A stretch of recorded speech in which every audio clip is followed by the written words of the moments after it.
Hello friends, अभी तक हमने टारगेट 10 स्टैटिस्टिक्स के सीरीज का पार्ट नंबर 3 देखा था और अभी हम पार्ट नंबर 4 जिसमें हम अभी और 20 एमसीक्यूज को आप तक लाएंगे एंड कुछ इंफॉर्मेशन भी साथ साथ आपको मैं दूंगा जो चाहिए हर किसी एमसीक्यू को सॉल्व करने के लिए। ठीक है, प्लस आप भी क्या कीजिए, आप भी इनको सॉल्व किया कीजिए। नीचे कमेंट सेक्शन आपके लिए इंतजार कर रहा है, आप वहां अपने आंसर्स को मेंशन कीजिए। ठीक है, और जो लोग अभी चैनल पे नए हैं उनसे मैं गुजारिश करूंगा कि वो चैनल को सब्सक्राइब कर दीजिए और बेल आइकन को भी क्लिक कीजिए ताकि जो अगले वीडियोस आएंगे उनकी नोटिफिकेशन आप तक पहुंच जाए।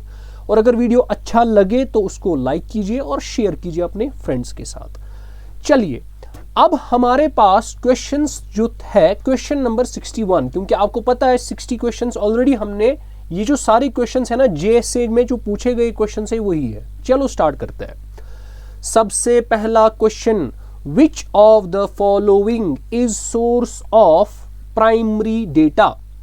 प्राइमरी डेटा कहां से आता है? क्या नेशनल ऑर्गेनाइजेशन से आएगा? नहीं, उसने तो ऑलरेडी डेटा वहां से कलेक्ट किया है। अब मेरे लिए वो क्या बनेगा? सेकेंडरी।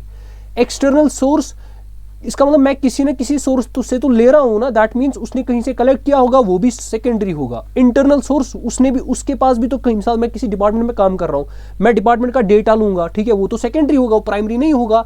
ऑब्जर्वेशन, हाँ, ऑब्जर्वेशन से जो डेटा आप कलेक्ट करोगे वो प्राइमरी होगा। ठीक है, मिसाल के तौर पर एक डॉक्टर होता है, वो पेशेंट को ऑब्जर्व करके वो डेटा बनाता है कुछ, ठीक है, तो वो डेटा जो होगा वो क्या होता है? वो प्राइमरी डेटा होता है। बहुत आसान।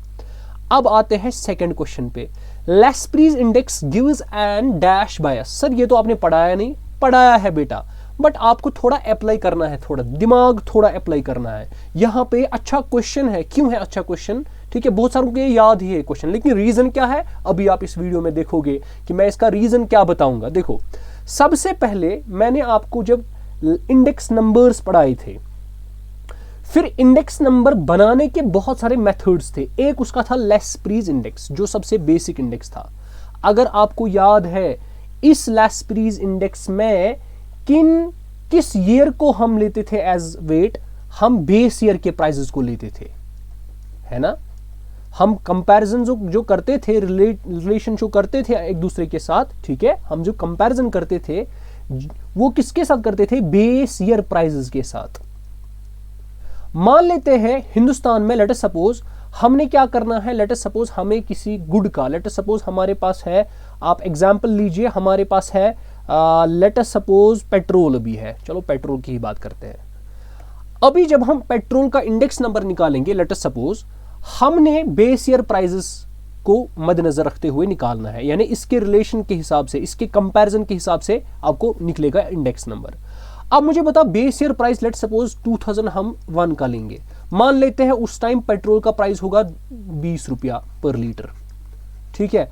अभी कितना है? अभी है 104 रुपया लेट सपोज पर लीटर।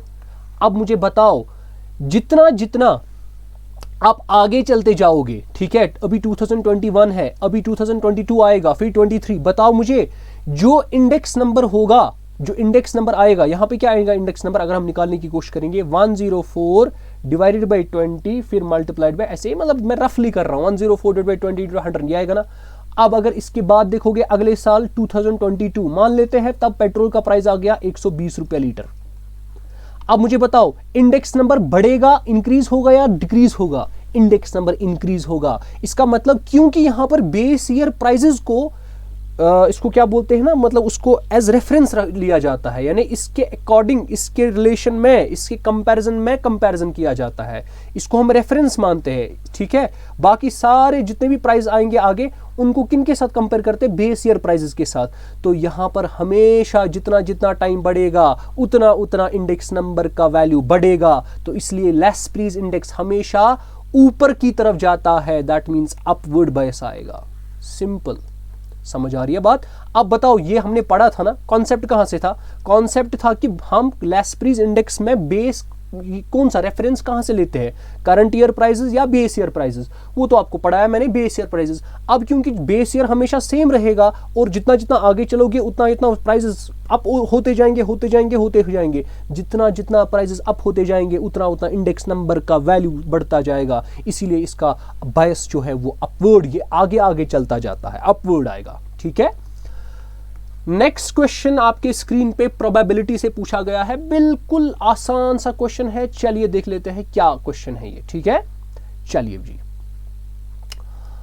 तो क्या क्वेश्चन पूछा गया है, देखिए बिल्कुल आसान सा क्वेश्चन। ये बताता है x can hit a target 3 times in 4 shots. एक x है, बंदा है, वो 4 शॉट्स में 3 टाइम्स में हिट करता है टारगेट को। y 2 times in 3 shots, y 3 shots में, अगर वो 3 शॉट्स खेलता है वो 2 टाइम्स में उसको हिट करता है। z तीसरा बंदा है, ठीक है, x एक बंदा है, y दूसरा बंदा है, z तीसरा बंदा है।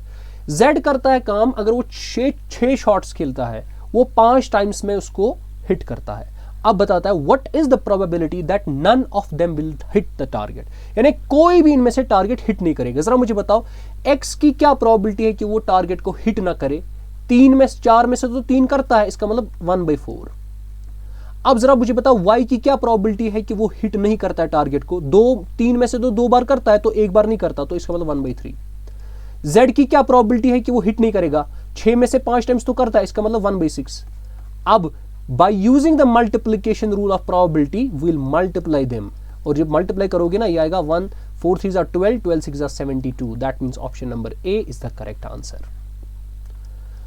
नीचे बताओ कमेंट सेक्शन में मजा आ रहा है कि नहीं आ रहा है। चलो ठीक है, जो आपके कमेंट्स होते हैं नीचे उनसे इंसान बहुत मोटिवेट होता है, बहुत अच्छा लगता है जब आप कमेंट्स करते हो नीचे, तो कमेंट्स किया करो। ठीक है, जो भी लगता है आपको वीडियो के बारे में आप किया करो कमेंट्स, ठीक है, इससे अच्छा लगता है। ठीक है, इन पायरामिड रिप्रेजेंटेशन पढ़ाया है पहले ही लेक्चर में, मैंने आपको बोला था फीमेल्स का भी वहां पे दिया है, मेल्स का। अब देखो मेल्स का क्वेश्चन है, in pyramid representation male bars are usually on, पढ़ाया है। अब खुद बताओ, ये होता है आपके पास 8 सेक्स पिरामिड, और यहां पे 2 सेक्शंस किए जाते हैं। राइट साइड में किसको रखा जाता है, फीमेल्स को, लेफ्ट साइड्स को किस में, मेल्स को। तो इसका मतलब ऑप्शन नंबर सी इसका आएगा लेफ्ट साइड। बिल्कुल सिंपल है बेटा, कोई रॉकेट साइंस नहीं है। इफ बर्थ रेट इज, देखो कितना आसान है, if birth rate is greater than death rate then there is an dash trend. जाहिर सी बात है कांस्टेंट ट्रेंड होगा नहीं, देखो जाहिर सी बात है जब बर्थ रेट डेथ रेट से ज्यादा होगा पॉपुलेशन क्या होगा, इंक्रीज होगा, that means increasing D. Simple बात है ये, इसमें कोई मगजमारी करने की जरूरत नहीं, ना ही कुछ समझाना है, यहां पे सिंपल है। चलिए अब देखो the nominal and ordinal type of qualitative data are also termed as dash classified, manifold, contingent, dichotomous, associative. अब बताओ इसका आंसर क्या है। देखो डाइकोटोमस तो होता है जहां पर आपके पास 2 ही होते हैं, जैसे जेंडर है उसमें मेल या फीमेल आएगा। ठीक है, तो इसमें से अगर आप देखोगे ना, इसमें मैनिफोल्ड आएगा, आपने पढ़ा होगा एट्रीब्यूट्स में मैनिफोल्ड क्या होता है। ठीक है, अब देखो क्यों मैनिफोल्ड में क्या होता है, आपके पास बहुत सारे उसमें क्या होते हैं, मतलब बहुत सारे उसमें आ जाते हैं मतलब कैरेक्टरिस्टिक्स। ठीक है, एक ही चीज के, एक ही एट्रीब्यूट के बहुत सारे कैरेक्टरिस्टिक्स होते हैं। ठीक है, तो उस चीज को हम क्या कहते हैं, उसको हम बोलते हैं मैनिफोल्ड क्लासिफिकेशन। अगर आप एट्रीब्यूट्स के लेक्चर देखोगे, मेरी ही यूट्यूब चैनल पे अवेलेबल है, वहां पे मैंने थोड़ा बताया है मैनिफोल्ड के बारे में। ठीक है, वो आप देख सकते हो। क्लियर है, मैंने क्या बोला था मैनिफोल्ड के बारे में, कि भाई एक क्लास अगर 2 या 2 से ज्यादा क्लासेस में डिवाइड किया गया उसको बोलते हैं मैनिफोल्ड। अब बताओ सर नॉमिनल और ऑर्डिनल में कैसे आएगा। अब जरा एग्जांपल देते हैं डॉक्टर की। देखो भाई डॉक्टर आपकी इन्वेस्टिगेशन करेगा, वो आपको कमेंट्स मारेगा, वो बोलेगा भाई इसकी कंडीशन गुड है, इसकी कंडीशन फेयर है, इसकी कंडीशन सीरियस है, इसकी कंडीशन वेरी सीरियस है, इसकी कंडीशन वेरी क्रिटिकल है। चलो अब बताओ ये 1 2 3 4 5 हुए, ये कौन सी क्लासिफिकेशन, ये कौन सा डेटा है, ये मैंने पढ़ा है, ये ऑर्डिनल टाइप है। इसी तरीके से आप नॉमिनल भी बना सकते हो। जैसे मिसाल के तौर पर नॉमिनल में बनाऊंगा, लेट अस सपोज हम कुछ भी बना सकते हैं। देखो कार्स की बनाएंगे, मिसाल मेरे पास कार्स की कलेक्शन में आता है इंडिगो, ठीक है, टाटा, ठीक है, इसी तरीके से जो भी आता होगा, मिसाल मुझे अभी याद नहीं है, मारुति सुजुकी, ठीक है, इसी तरीके से। अब इसमें भी बहुत सारे बनेंगे, क्या इनको कोई ऑर्डर बना सकते हो? नहीं, ये नॉमिनल टाइप है। अब इनमें भी क्या आता है, 2 से ज्यादा क्लासेस बनते हैं, तो इसको बोलते हैं मैनीफोल्ड। तो 66 का ऑप्शन नंबर ए सही होगा। देन क्वेश्चन नंबर 67, तो ये आपके पास 67 क्या बोलता है, dash is a modified form of total fertility rate. अब आपको सबसे पहले यह पता होना चाहिए टोटल फर्टिलिटी रेट क्या होता है। देखो मैं आपको ऐसे ही समझाऊंगा। टोटल फर्टिलिटी रेट आपको असल में यह है कि जो स्पेसिफिक फर्टिलिटी रेट्स है उनका सारों का सम, या आप ऐसे भी कह सकते हो कि भाई ये जो टोटल फर्टिलिटी रेट है, it is the average number of children कि जो वुमेन ने बॉर्न किए होंगे ओवर हर लाइफ टाइम। ठीक, एक वुमेन ने एवरेज नंबर ऑफ चिल्ड्रन कितने अपनी लाइफ टाइम में बॉर्न किए हैं, ठीक है, उसको क्या बोलते हैं, टोटल फर्टिलिटी रेट। सिंपल, ठीक है। अब इनमें से कौन सा इसी का मॉडिफाइड है, ठीक है, net reproductive rate, crude birth rate, general fertility rate या ग्रॉस रिप्रोडक्टिव रेट। तो इसका मतलब यहां पे टोटल फर्टिलिटी रेट में एवरेज नंबर ऑफ चिल्ड्रंस, क्या मतलब, यहां पे हम कह सकते हैं it is the average number of childrens जो एक वुमन ने बॉर्न किए हैं अपनी लाइफ टाइम में, ठीक है, अपनी लाइफ टाइम में उसने जितने भी किए हैं, ठीक है। तो इसका मतलब ये एवरेज नंबर ऑफ चिल्ड्रंस है। और अगर आप देखोगे ना, इनमें से ग्रॉस रिप्रोडक्टिव रेट, ये भी आपके पास एवरेज नंबर ऑफ डॉटर्स है। This is the average number of daughters, खाली इसमें से डॉटर्स को स्पेसिफाई किया गया है, ठीक है। A women would have if she survived, ये हमारे पास कितने इसने average number of daughters born किए हैं अगर वो सारे सर्वाइव हो गए, ठीक है, ठीक है, उसके चाइल्ड बेयरिंग ईयर्स में एक वुमेन ने। तो बताओ, आपको नहीं लगता ग्रॉस रिप्रोडक्शन रेट, इसमें डॉटर्स, टोटल फर्टिलिटी रेट में डॉटर्स को अलग निकाल के ग्रॉस रिप्रोडक्शन रेट निकलता है। तो इसका मतलब हम कह सकते हैं इसी टोटल फर्टिलिटी रेट को थोड़ा मॉडिफाई करके, ठीक है, थोड़ा मॉडिफाई करके हमें क्या निकलता है, ग्रॉस रिप्रोडक्टिव रेट। इसके बाद हमारे पास आता है क्वेश्चन नंबर 68, बिल्कुल सिंपल। The out migrants are also known as, यानी आउट होते जो यहां से निकल गए, निकलने का मतलब क्या होता है, एग्जिट। एग्जिट ई से क्या आता है, इमिग्रेंट, तो EMIGRANT। अगर होता इन, जो हमारी कंट्री में आ गए, ठीक है, हमारे इलाके में आ गए, इन माइग्रेंट्स, उनको बोलते हैं इमिग्रेंट्स, ठीक है। तो ये आपका आसान सा क्वेश्चन था। उसके बाद देखो कितने अच्छे क्वेश्चंस आपने पूछे हैं जी जैसे में, बिल्कुल आसान। चलिए जी, अब आते हैं हमारे नेक्स्ट क्वेश्चन पे, जो है हमारा, इसको क्या बोलते हैं, the dash requires that formula, ठीक है। अब देखो क्या क्वेश्चन है, the dash requires that formula for constructing an index should be, ठीक है, independent of units in which the prices and quantities are quoted. अगर आपने ये पढ़ा होगा ना, ये टेस्ट्स के बारे में आपको बताना है इनमें से कौन सा टेस्ट ऐसा है जिसमें ये रिक्वायरमेंट है कि जो फॉर्मूला होगी वो इंडिपेंडेंट होनी चाहिए यूनिट्स की, ठीक है, जिसमें प्राइस और क्वांटिटी मेंशन्ड है, ठीक है। तो ऐसा वाला टेस्ट अगर आप देखोगे वो आपका यूनिट टेस्ट है, ठीक है। वो क्या है, यूनिट टेस्ट। यूनिट टेस्ट ही बोलता है कि भाई आपका जो इंडेक्स नंबर होना चाहिए ना, वो इंडिपेंडेंट ऑफ यूनिट्स होना चाहिए, वो यूनिट्स पर डिपेंडेंट नहीं होना चाहिए, ठीक है। चलो, ये आपको पता है, ये मैंने पढ़ाया भी है, यूनिट टेस्ट्स के बारे में आपको बताया है मैंने। उसके बाद हमारे पास आता है 70। चलिए देख लेते हैं। अब बताता है ये, the mean of 200 items, the mean of 200 items was 50। तो 200 आइटम्स का मीन कितना था, 50। चलो मान लेते हैं। Later on it was discovered that 2 items were misread as 92 and 8। इसका मतलब इन 200 आइटम्स, मान लीजिए हमारे पास इनका मीन कैसे लिखेंगे, x1 plus x2 plus so on up to x200, है ना। डिवाइडेड बाय क्या करना है, डिवाइडेड बाय अगेन करना है 200, क्योंकि 200 टर्म्स है। देखो कंसेप्चुअल क्वेश्चंस है। इज इक्वल टू मीन कितना है, 50। अब देखो, हाँ, अब बोलता है हमने बाद में डिस्कवर किया कि भाई ये जो हमारे पास इसको क्या बोलते हैं, ये जो हमारे पास दो आइटम्स है ये मिसरेड हुए थे, ठीक है, इसको हमने गलत पढ़ा था। क्या गलत पढ़ा था, हमने 192 के बजाय 92 पढ़ा एंड 82 के बजाय 8 लिखा, ठीक है। अब देखो इसका मतलब हमने 92 एंड 8 यहाँ पे लिखा है ना।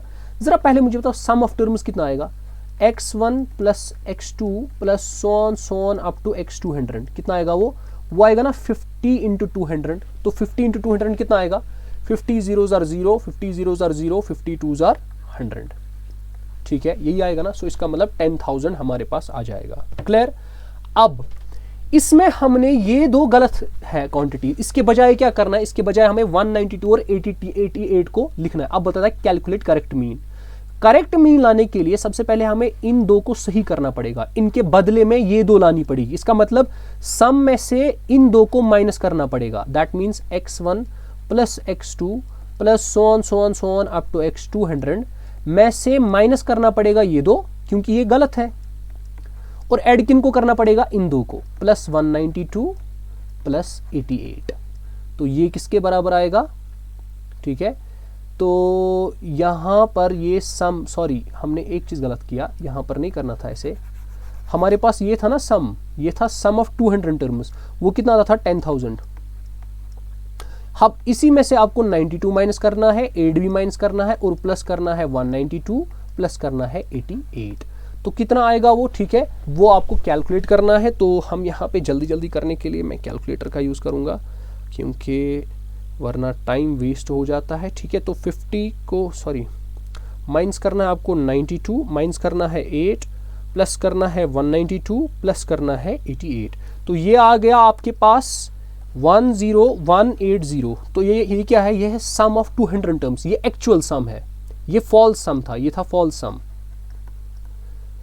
अब ये एक्चुअल आ गया, डिवाइड बाय क्या करेंगे इसको मीन निकालने के लिए 200। तो 10180 को डिवाइड बाय करो 200 से, तो आपका आंसर आना चाहिए 50.9। तो 50.9 आपके पास सही है। 50.9 देखो कौन सा ऑप्शन है, 50.9 है ऑप्शन नंबर बी, तो 70 का ऑप्शन नंबर बी सही होता। बिल्कुल आसान सा क्वेश्चन था, कोई डिफिकल्ट नहीं, कॉन्सेप्चुअल था। अब देखो दूसरा question, the arithmetic mean of two numbers, mean दिया है दो नंबर्स का, दैट मीन्स अगर हम a और b का मीन निकालेंगे a plus b divided by 2 that is 10, और इन्हीं का ज्योमेट्रिक मीन है 8, दैट मीन ज्योमेट्रिक मीन होता है a इंटू बी का under root is equal to 8। अब आपको नंबर्स ढूंढने हैं, बताओ क्या मैं लिख सकता हूँ a plus b is equal to 10 into 2 is 20, लिख सकते हैं ना, आराम से मैं लिख सकता हूँ। अब यहाँ पे मैं लिख सकता हूँ, अगर मैं स्क्वायरिंग करूंगा मैं नहीं लिख सकता हूँ a into b is equal to 8 8 64, root खत्म हो गया ना। अब मुझे बताओ इनमें से कौन सा नंबर, अब आपको चेक करना है। 12 प्लस 6 18 होते हैं, इसका मतलब 20 नहीं होंगे, खत्म, ये खत्म ही ऑप्शन। 8 प्लस 10 18 होते हैं, ये तो 20 आना चाहिए, ये भी खत्म ये ऑप्शन।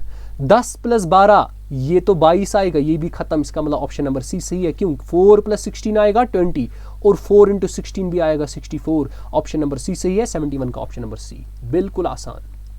नेक्स्ट क्वेश्चन आपके स्क्रीन पे ये रहा। अब देखो ये कितना अच्छा क्वेश्चन है, पढ़ाया है, ऐसा नहीं है कि मैंने पढ़ाया नहीं है, पढ़ाया है। अब देखो जरा इसको ट्राई करने की कोशिश करो, ट्राई करने की कोशिश करो। मैं पहले समझाता हूं।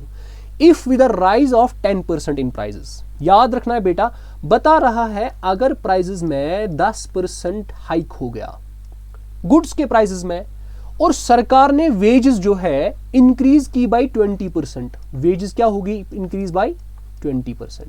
बताओ रियल में वेज इंक्रीज कितना हुआ, क्योंकि वहां से उसको देखो, ऐसा नहीं है ना कि उसकी वेज इंक्रीज हो गई, क्योंकि वहां से प्राइस भी इंक्रीज हो गया कमोडिटीज का। जब कमोडिटीज का प्राइस इंक्रीज हो गया उसकी वजह से वेज भी इंक्रीज हो गए। अब बताओ एक्चुअल में कितना इंक्रीज का वेज में हो गया, क्या इसको वेज में कुछ इंक्रीज हुआ, मतलब क्योंकि इसको अब खरीदना भी है ना। अब ऐसा नहीं हो सकता ना कि इसको असल में 20 ही होगा इंक्रीज, क्यों, क्योंकि यहां से प्राइसेस भी बढ़ गए, उसकी वजह से जो वेज इंक्रीज है वो तो कम हो जाएगा। अब कितना कम हो जाएगा वो देखना है। मोर देन 20% तो हो ही नहीं सकता, ये तो क्लियर है, ये तो सीधे दिमाग से समझ आता है। लेकिन लेस देन 10 है, बाई 10 है, या बाई 20 है, ठीक है, बाई 20 भी नहीं हो सकता, ये दो तो दिमाग बोलता है। अब बाई 10 होगा या लेस देन 10 होगा। देखो ये असल में जरा मुझे बताओ, कमेंट सेक्शन में बताओ ये किस टॉपिक से पूछा गया है।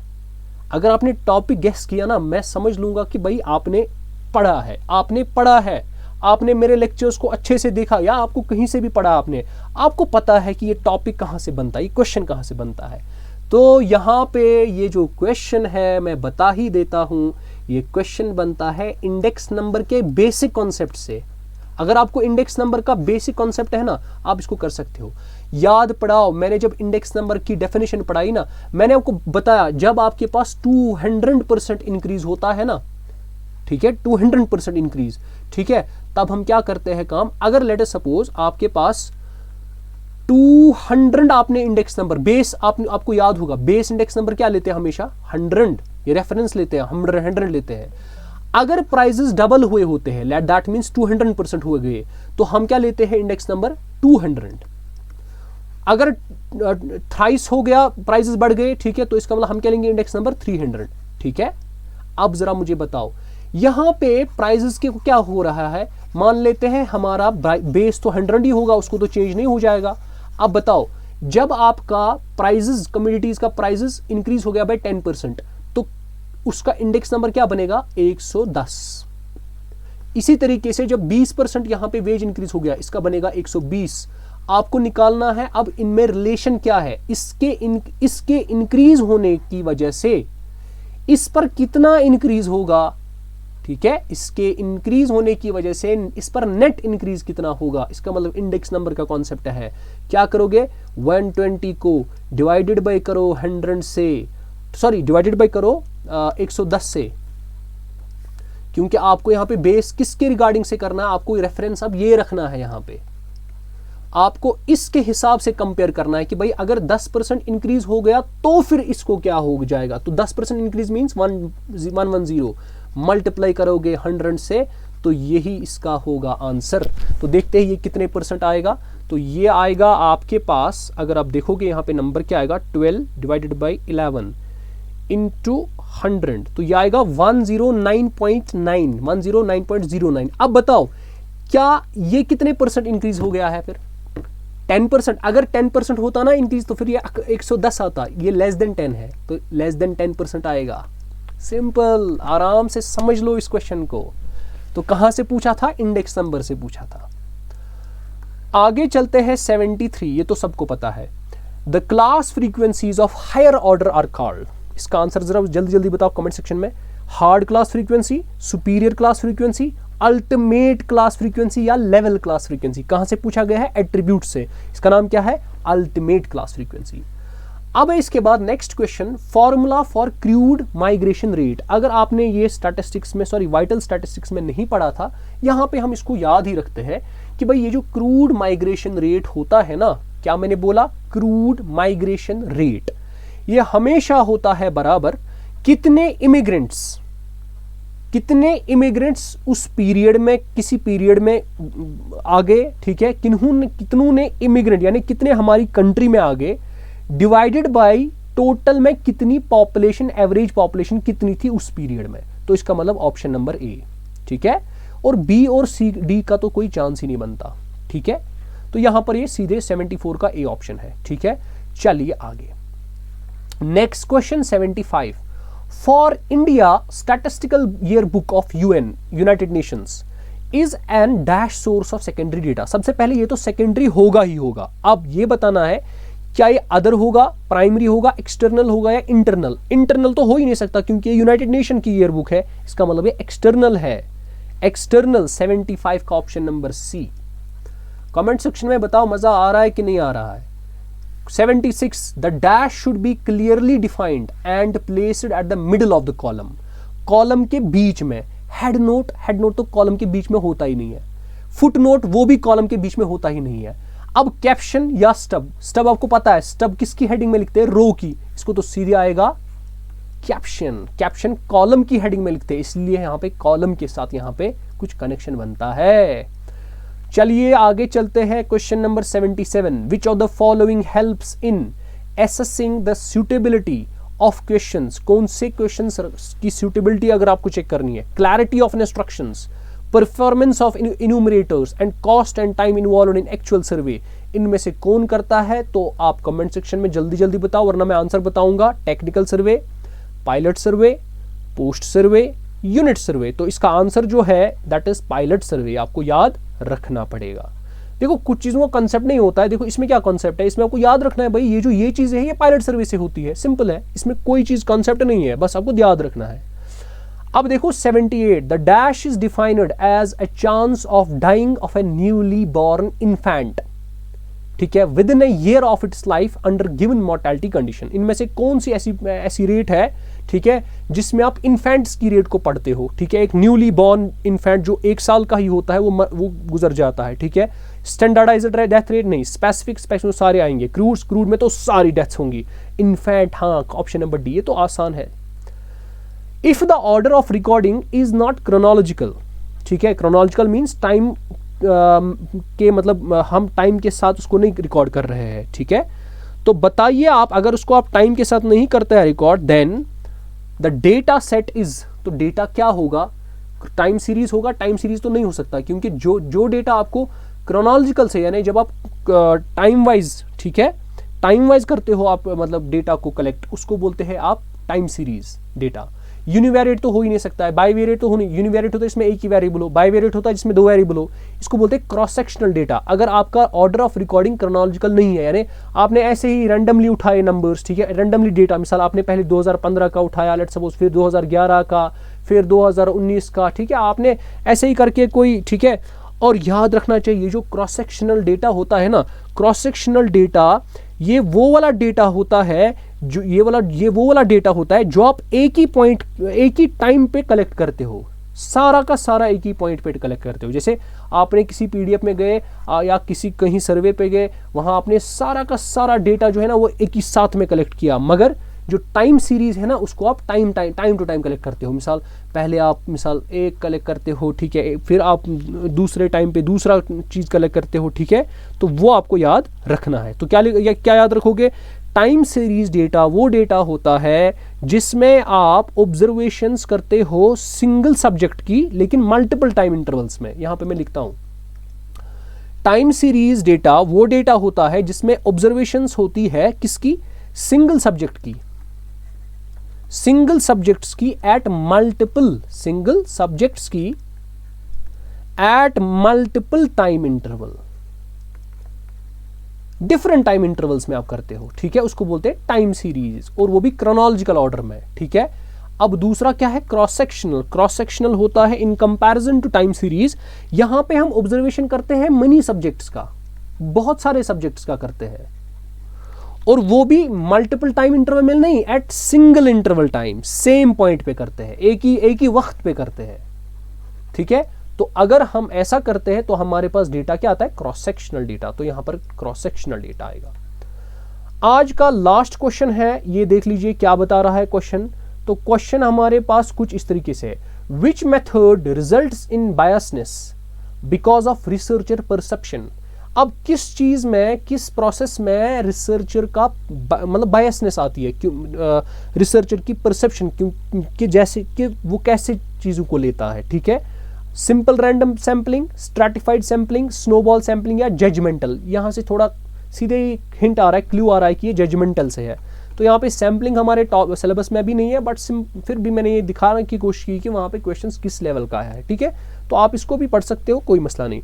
तो यहाँ तक ये क्वेश्चंस हो गए, क्वेश्चन नंबर 80 कंप्लीट। अब इसके बाद शिफ्ट नंबर 6 है, यहाँ तक हमने 5 शिफ्ट्स के क्वेश्चन सब कंप्लीट किए, ठीक है। तो इंशाल्लाह अगले वीडियो में हम 81 क्वेश्चन से 100 क्वेश्चंस तक डिस्कस करेंगे आपके साथ, और आप नीचे कमेंट सेक्शन में बताओ कि आपको ये वीडियोस, ये क्वेश्चंस कैसे लग रहे हैं, ये सारी सीरीज आप एंजॉय कर रहे हैं। अगर ऐसा है आप वीडियो को लाइक कीजिए, शेयर करना ना भूलिए, और चैनल को सब्सक्राइब करना ना भूलिए अगर आप नए हैं इस चैनल पे, ठीक है। और इसको आप JNK की नंबर 1 चैनल बना दीजिए। अगर आपको लगता है कि हम डिजर्व करते हैं वैसा, तो आप इसको बना दीजिए। आप शेयर जहाँ पे करना चाहते हैं, जितने स्टूडेंट्स की हेल्प करना चाहते हैं इन वीडियोस की, मैं चाहता हूँ सभी के सब ये देखें और उनकी हेल्प हो जाएगी, ठीक है। तो चलिए हम आज इस वीडियो को एंड करते हैं। इंशाल्लाह अभी 2-3 वीडियोस आएंगे और जिसमें हम सारे के सारे क्वेश्चन जो पूछे गए थे जीएसए में सारे कंप्लीट करके जाएंगे। और उसके बाद में नेक्स्ट कोई सब्जेक्ट, जैसा कि आपने बोला हुआ है मुझे ग्रुप डिस्कशन में जहां पर हमारा होता है, वहां पे आपने मुझे बोले हैं कुछ सब्जेक्ट्स, वो भी करते हैं आराम से, उसको भी देखते हैं। तो चलिए आज का वीडियो स्टॉप करते हैं। उम्मीद है वीडियो आपको पसंद आया होगा। हम मिलते हैं किसी अगले वीडियो में इंशाल्लाह। तब तक के लिए अल्लाह हाफिज़।